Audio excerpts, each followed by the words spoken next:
what I'm telling you is there's a path as you feel like you're probably you or God gave you that opportunity. Now, I'm not here to judge you. We're not here to, as a parent, to be parents, to be like parents. From everybody's perspective, well, the only way you can know the school is if your kids go here. So if you have good children, or you have good children, the thing I should have said to Governor Daniels, I will not serve to make him an ass that way for that school. So I guess that's Governor Daniels' property. As a person, as I would say, well, I'm not really familiar with, that school. I'm familiar with, that culture. But I'm a native. I would rather not. But I'm a native. I'm an Indiana. My home. I'm a taxpayer. Right. I am too. But I'm right. So when Governor Daniels asked me if I would fill that role, is it just because you felt like, oh, it's been a board, or was it because you know I served on a lot of boards, not just the board. I served on a lot of nonprofit boards, and policy boards, and boards of school organizations. It's being a mother of a parent, being involved in education. And I worked 3 years for Lawrence Township School District. It has nothing to do. I actually was surprised when I was being judged for not knowing ASL. I thought that we were all here to get an idea of a parent's heart and for pride for the state. That's what I thought. Right. And as a parent of a child, ASL being a foundation, it being a huge part of our life, it would just seem that if you were in the school, oh yeah.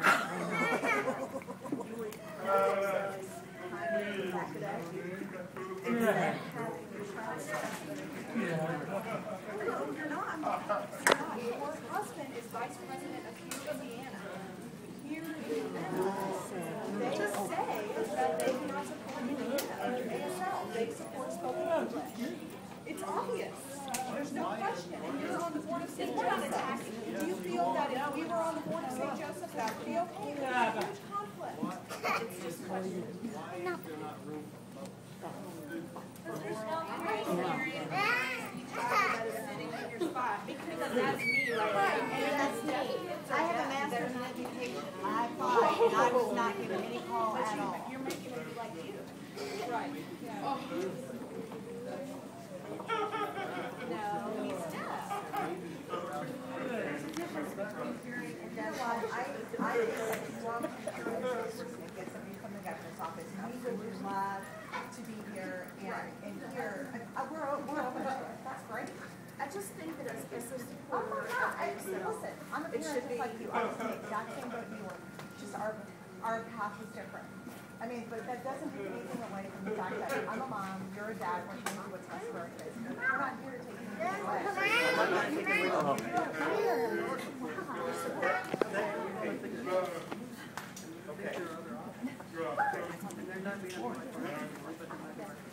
If I would like to interrupt here. I would like to say, why can't we have both? I thought I saw you say that. Our point is, we're saying we don't have both now.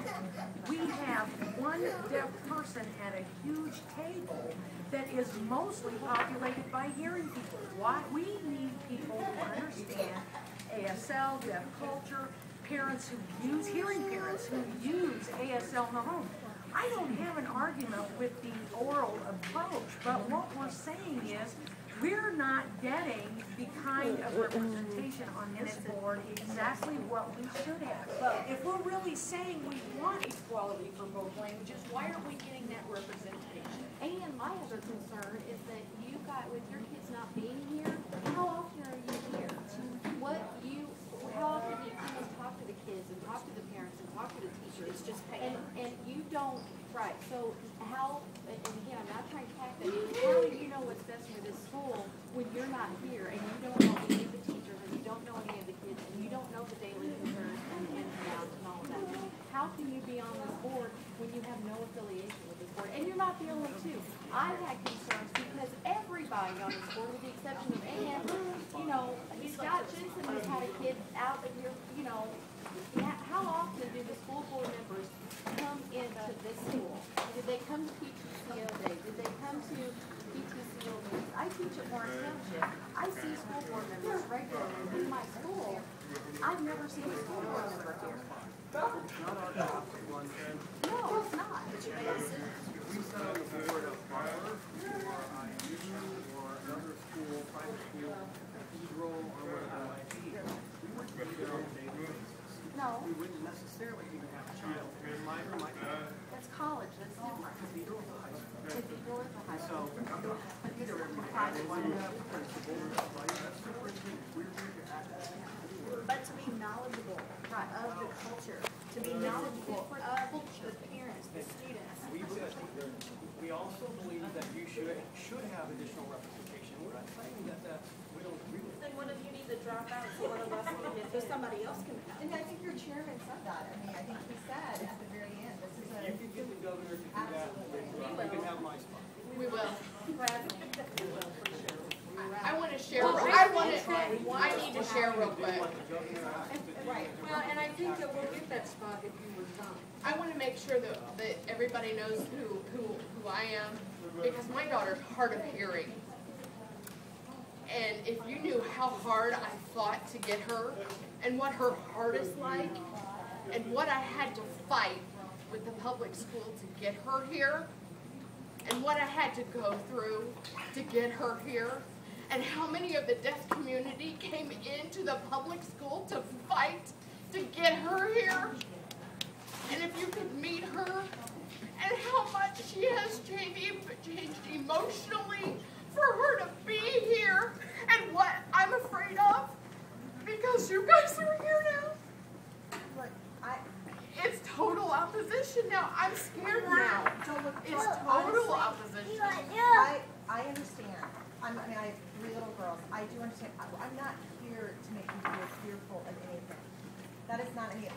Our way was, we had something put in our path, just like you so eloquently stated, and that is what we felt was right for her. I'm not saying that's right for you or right for me or anything. I'm talking mother to mother. I understand you're here. I'm not here to make you fearful. I think that you all have valid concerns. I think that you need to take them up to the governor's office. And I think that if you can get more representation on your board, right now, we felt compelled to serve to be a prideful Hoosier, to serve. I was born and raised here. I went to high school here, I went to college here. I know, but that doesn't matter. Yeah, I understand, but I wasn't here. You know, the culture is different. Deaf people are a community. But I'm different. And it's not even about ASL, it's in the heart, it's about the deaf community. If I could, yes. I think you all should. I would just like to add, if I could, please, I want to mention one thing here. One thing, what makes us, I think, yeah, we have fears. We have definite fears. And here's why. You have to understand the history. There are some schools that there have been rumors, and overheard at the Eddie conference, at the Deaf Educators Conference, that Eddie and HearIndiana, AG Bell plans to come into the deaf school and take them over. And they mentioned ISD specifically. And now, with the new board members that were just appointed, we have submitted names over and over again to the governor saying we want deaf people on the board. We submitted specific people. And we would have a full, absolutely a full board. And now we're looking at who we have and we say, what's going on? We're not blind. I know that you were put in a rough spot, but we feel as if you've been ignored, and we want to know why. I'm a mother too, and I understand. I have 5 children. I can definitely speak as a parent, but there are other issues, and I'm sorry that you're going through this. It is not intentional. It's not a personal attack. I know we should be addressing it to the governor, but we need you to understand that we are not stupid. There's a hidden agenda, and that hidden agenda is not going to happen. I think there's people thinking that, oh, we can get some of these people out of the way, and so we're going to bring some changes to ISD in a different direction. That's not going to happen. Don't even think it for a second. It's not going to happen. There are many success stories that have come out of this school. I am so proud of my children. I could go on and on about my children. I know. I know. My son is blossom. You know, I came from Fort Wayne. Well, really, I'm from Tennessee, and I'm in Fort Wayne, and that's a C school. And having my son at a home ASL environment, and then going to school and learning C, it was so so conflicting. So when we moved here for Jared, I transferred my job and everything for my son. And I moved here for him, and he's blossom. He is so great, and his communication, I mean, yeah, he had ASL at home, but now he has friends, he has teachers, he's learning everything, he's reading. I mean, he's doing wonderfully. And really, that's all we want for all of our kids. And I want that to stay. I don't want I that to don't know of change. any other, like, the things you're talking I about. also don't want to make a That's, comment. that actually, I've never heard that, ever. So, I mean, we came on. That's what we're scared of. We're scared that people are gonna come in. I and actually change think you've that got two people who actually have a different, viewpoint, but don't have all this other information. Like, you guys are telling us things we actually didn't know about this situation. So we came in just very Right, open. excuse me, I don't mean to Oh, interrupt. sorry. I apologize. But there are two things that I do want to see addressed. Deaf people are really unique. The deaf community is very unique. You know, if there is an African American couple that has a baby, great, they're part of that culture. A lot of hearing parents have deaf children, and we're very sensitive to the needs of minority. A lot of times, the sensitivity towards minorities is addressed in the general population, but not the deaf minorities. And so our point is simply that we as deaf adults are part of that minority group, and we are not being represented, we're not being listened to.